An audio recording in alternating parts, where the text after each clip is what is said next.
누가복음 17장 22절부터 37절까지 말씀입니다. 제공독합니다. 시작. 또 제자들에게 이르시되 때가 이르리니 너희가 인자의 날 하루를 보고자 하되 보지 못하리라.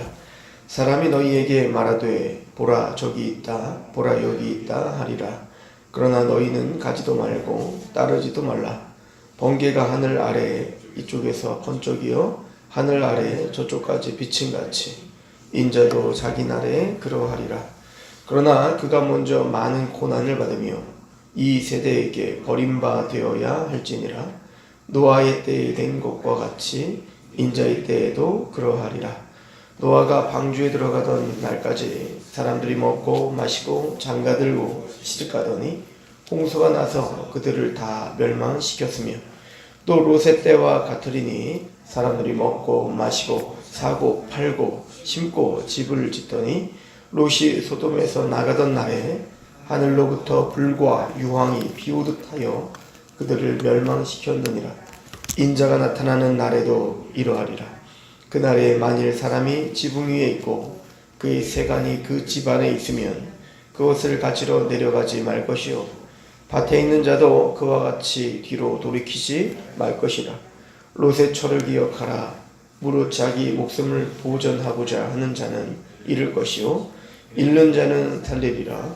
내가 너희에게 이르노니 그 밤에 둘이 한 자리에 누워 있음에 하나는 데려감을 얻고 하나는 버려둠을 당할 것이요 두 여자가 함께 맷돌을 갈고 있음에 하나는 데려감을 얻고 하나는 버려둠을 당할 것이니라. 그들이 대답하여 이르되 주여 어디 오니이까? 이르시되 죽음 있는 곳에는 독수리가 모이느니라 하시니라. 아멘. 20절에 바리새인들이 하나님의 나라가 어느 때에 임합니까? 라고 물었을 때 주님께서는 하나님의 나라는 보이게 임하는 것이 아니라 보이지 않게 임한다. 하나님의 나라는 너희 안에 있다. 그래서 하나님의 나라는 우리 마음에 임하는 것임을 이야기를 합니다. 우리가 어제도 잠깐 상고했지만 하나님의 나라에 대한 개념은 이미와 아직에 대한 그 개념으로 이해하셔야 됩니다. 이미 예수님께서 이 땅에 오심으로 또 십자가에 죽으시고 부활하심으로 성령님의 은혜로 또 하나님의 손가락 즉 하나님의 능력으로 우리 안에 우리 마음 안에 이미 뚫고 들어와 하나님이 우리를 통치하고 계십니다. 하나님이 다스리시죠. 그래서 그리스도의 왕국, 하나님의 왕국이 이미 우리에게 임한 거예요.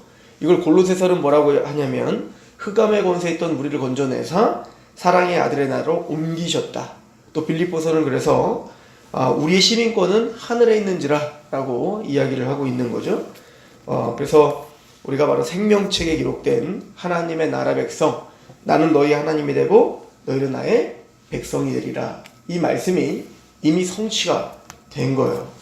그러나 아직 완성되진 않았다. 아직 하나님의 나라가 절정에 이르진 않았다는 것이죠. 그럼 그 하나님의 나라가 통치적, 지정학적 그 모든 그 하나님의 나라가 완성될 때는 언제인가? 그때가 바로 인자의 날이죠. 이것을 이제 오스카 쿨만이라고 하는 신학자가 D-Day와 A-Day, V-Day로 이렇게 설명을 했습니다.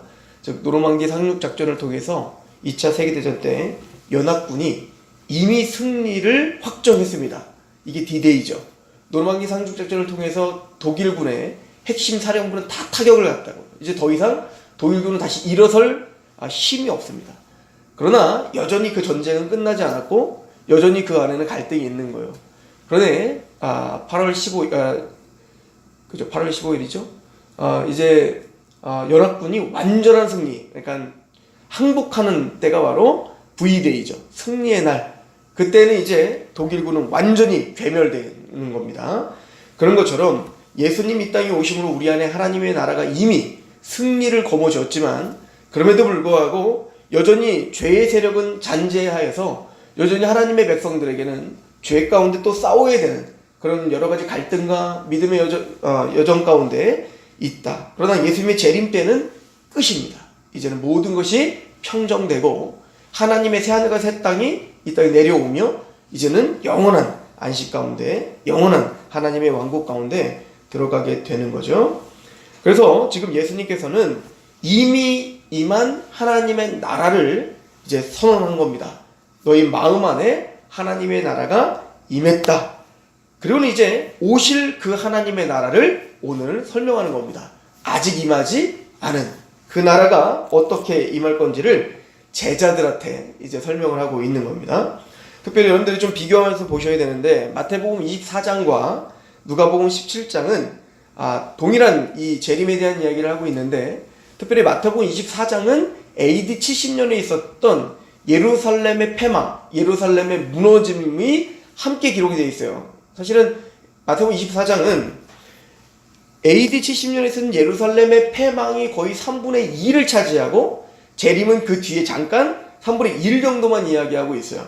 그런데 오늘 누가복음 17장은 거의 재림에 대한 걸로 포커스를 맞춰서 설명을 하죠. 왜 그럴까요?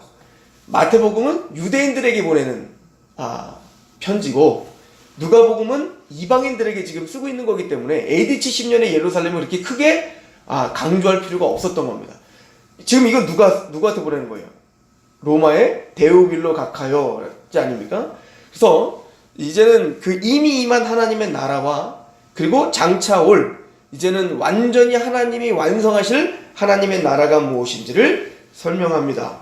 22절에 보면 또 제자들에게 이르시되 때가 이르리니 너희가 인자의 날 하루를 보고자 하되 보지 못하리라 라고 말합니다. 인자의 날은 주님의 날, 바로 재림의 날로 우리는 이해하시면 되겠어요. 그 인자의 날 하루를 보고자 하되 라고 하는 것은 인자의 한 날 이 말입니다. 인자의 한 날을 너희가 보고자 하되 보지 못한다 이 얘기죠. 다른 말로 말하면 인자의 날의 시작이라는 뜻이기도 합니다. 첫 번째 날이라고 하는 뜻이기도 해요. 그러니까 이 재림의 날, 재림을 하여 이제 새로운 이제는 하나님의 왕국이 이제 임하게 되는데, 그걸 보고자 하지만 너희는 보지 못할 거다 이렇게 표현을 하고 있죠. 23절에 사람이 너희에게 말하되 보라 저기 있다, 보라 여기 있다 하리라. 그러나 너희는 가지도 말고 따르지도 말라. 자, 무슨 얘기입니까? 이제는 거짓 선지자와 거짓 그리스도, 그러니까 적 그리스도들이 나타나서 내가 메시아야, 내가 하나님의 나라가 여기 임했어 저기 임했어 라고 하는 그런 허황된 이야기들이 계속될 거라는 거예요. 실제적으로 정말로 예수님 그때부터 시작하여 재림의 때까지는 끊임없이 거짓 그리스도들이 나타납니다. 내가 메시아다, 내가 보혜사다, 그래서 여기가 천국이다, 저기가 천국이다. 우리나라도 천국이 많죠. 과천에도 있고요. 그런 것처럼 끊임없이 거짓 그리스도들이 와서 내가 메시아요, 내가 그리스도라고 이야기하면서 2000년 동안 풀지 못했던 성경을 내가 풀었다라고 하면서 천국을 이제 소개한단 말이에요. 그러나 하나님의 나라는 그렇게 임하는 게 아니다. 1차적으로는 보여지게 임하는 게 아니라고 이미 설명을 했죠. 그러니까 하나님의 나라는 너희 마음으로부터 시작되는 거지 어떤 지역과 어떤 왕국으로 임하는 게 아니다 이 얘기인 거예요. 그리고 또한 이제 완성된 하나님의 나라가 임할 때 그때에도 그때는 지금과는 상황이 다른 이야기이기 때문에 너희들은 그 한날을 보고자 하되 보지 못하리라. 그러니까 보여지는 있다는 어떤 지역에서 하나님의 나라가 임하는 게 아니야 이 얘기를 하고 있는 거예요. 그러니까 헷갈리지 말아라 이 얘기를 하고 있는 거죠. 경고하고 계시는 겁니다. 왜냐하면 우리가 왜 그렇게 보지 못하냐면 24절에 번개가 하늘 아래 이쪽에서 번쩍이요 하늘 아래 저쪽까지 비친 것 같이 인자도 자기 날에 그러랴. 갑자기 임하는 겁니다. 순식간에 임하는 겁니다. 그러니까 저기가 하나님 나라래, 저기가 하나님 나라래 이럴 수 있는 나라가 아니에요. 왜냐면 그 날은, 인자의 날은 저기가 하나님 나라를 이미 임했던 우리 이 세상은 끝이라고요. 끝. 그러니까 예수님이 재림하실 때에는 번개가 번쩍인 것 같이 순식간에 일어나는 것이지 이렇게 뭔가 이 역사가 계속 진행되는 과정 속에서 천국이 저기 있으니까 우리가 가자, 천국이 저기 있으니까 가자 이런 하나님 나라가 아니다 이 얘기를 하고 있는 것입니다.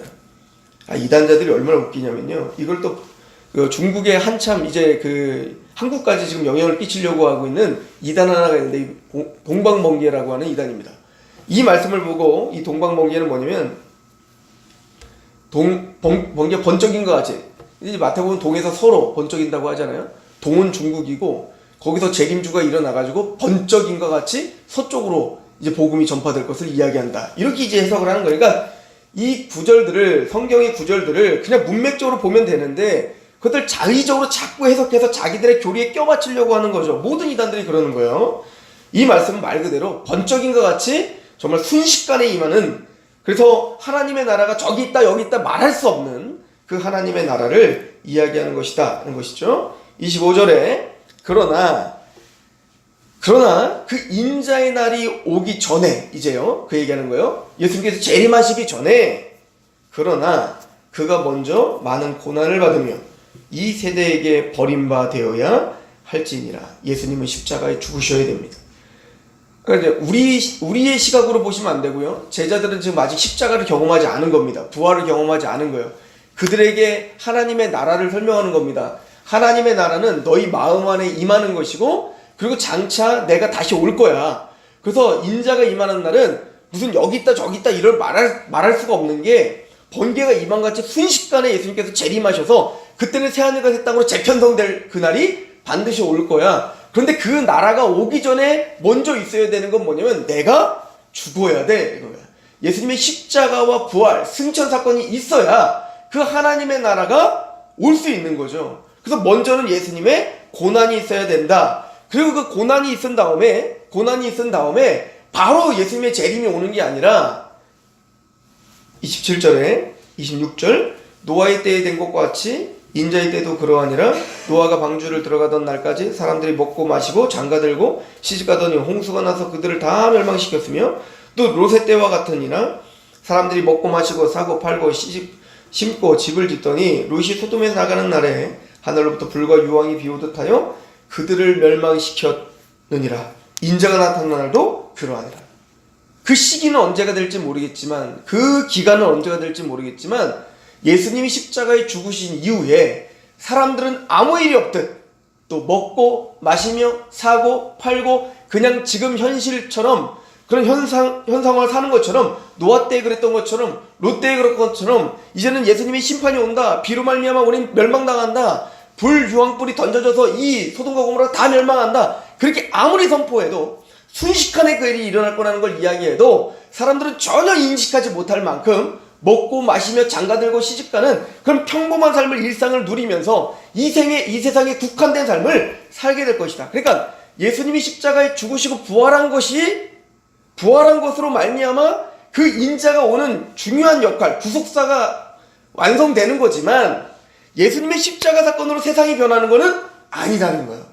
여전히 이 사람들은 먹고 마시고 살고 그냥 현실에, 이 세상에 국한된 삶을 살겠다는 거죠. 여전히 세상을 바라보며, 여전히 이 땅의 것을 추구하며 바라봤던 그 롯의 아내처럼 그렇게 살다가 순식간에 임했을 때 다 멸망에 처하게 될 것이다. 이 얘기를 하고 있는 겁니다.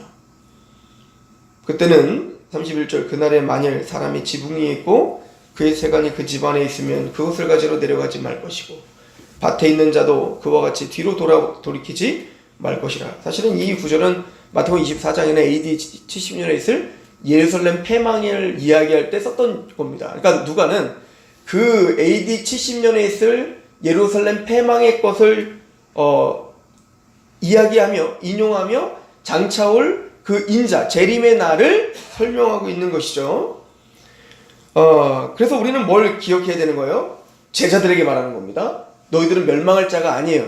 너희들은 그 인자의 날 하나님의 영광스러운 나라에 들어갈 자입니다. 그러므로 너희가 기억해야 되는 건 롯의 처를 기억하라 라고 이야기하는 겁니다. 무릇 자기 목숨을 보존하고자 하는 자는 잃을 것이요 잃는 자는 살리리라.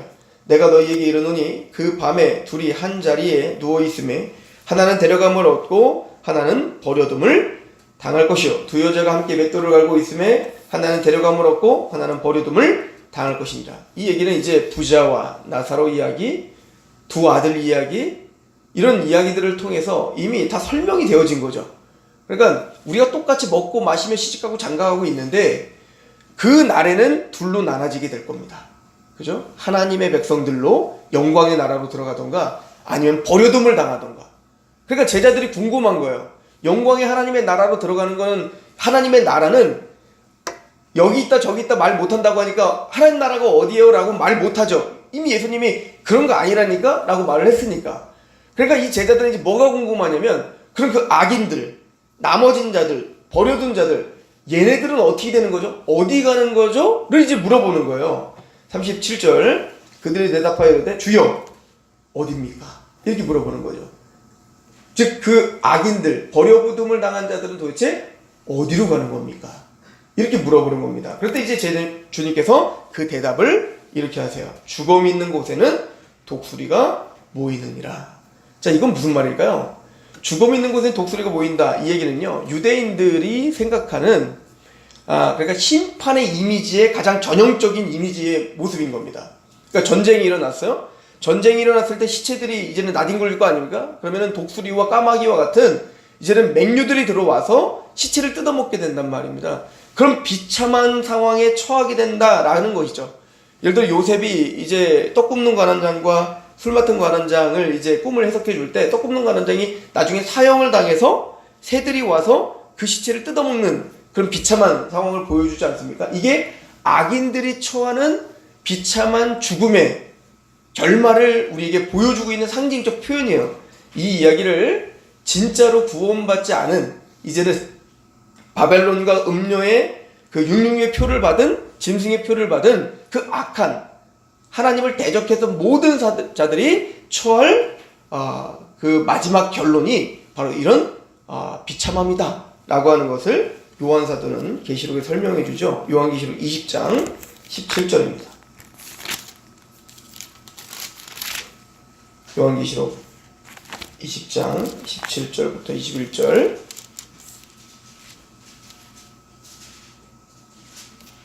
자, 19장입니다. 19장 17절. 또 내가 보니 한 천사가 태양 안에 서서 공중에 나는 모든 새를 향하여 큰 음성으로 외쳐 이르되 와서 하나님의 큰 잔치에 모여 왕들의 살과 장군들의 살과 장사들의 살과 말들과 그것을 탄 자들의 살과 자유인들이나 종들이나 작은 자나 큰 자나 모든 자의 살을 먹으라 하더라. 또 내가 보매 그 짐승과 땅의 임금들과 그들의 군대들이 모여 그 말 탄 자와 그의 군대와 더불어 전쟁을 일으키다가 짐승이 잡히고 그 앞에서 표적을 행하던 거짓 선지자도 함께 잡혔으니 이는 짐승의 표를 받고 그의 우상에 경배하던 자들을 표적으로 미혹하던 자라. 이 둘이 산채로 유황불 붙은 못에 던져지고 그 나머지는 말 탄 자의 입으로부터 나오는 검의 죽음에 모든 새가 그들의 살로 배불리더라. 즉 마지막 악인들이 처하는 그 비참함이 무엇인지를 설명하는 거죠. 유황불에 던져지고 그 새들이 와서 그 모든 시체를 뜯어먹고 이런 어떤 비참함을 보여주고 있는데 이것도 상징적 표현인 거예요. 사실은 그런 것처럼 그 악한 자가 처할 곳은 어디입니까? 라고 할 때 바로 이 비참함 속에서 그들은 영원한 지옥 형벌을 받게 될 것이다 라고 주님은 대답하신 것입니다. 우리는 하나님이 오늘 오셔도 주님께서 오늘 오셔도 전혀 이상하지 않은 시기를 살고 있습니다. 롯의 아내를 기억하라. 제자들에게 경고하시며 제자들에게 기억하라 하신 것처럼 우리도 롯의 처를 기억하며 주님께서 오늘 오실 수도 있다는 사실을 명심하시며 오늘이 마지막인 것처럼 그렇게 종말론적 시각으로 승리하는 저런 되기를 축원합니다. 하나님 아버지 너무나 감사합니다. 오늘 하루가 우리에게 주신 최고의 날이며 마지막의 날인 것처럼 사람을 만나게 하여 주시옵소서. 오늘 주님께서 우리에게 허락하신 마지막 시간인 것처럼 그렇게 말씀 앞에 그렇게 하나님 앞에 힘을 다해 충성스럽게 살아가는 하루하루가 되게 하여 주옵소서. 주님께서 우리에게 영광스러운 나라를 예비하셨고 이미 하나님의 나라가 우리에게 임하셨던 것처럼 그렇게 영원한 하나님의 영광스러운 나라를 약속하셨음을 감사합니다. 하나님 아버지, 우리는 기쁨으로 주님이 오실 날을 기다리며 감사와 감격으로 주님이 오늘 오실 것을 기다리며 오늘도 하루 충성스럽게 예배자로 살 수 있는 하루가 되게 하옵소서. 예수 그리스도의 이름으로 감사하며 기도합나이다.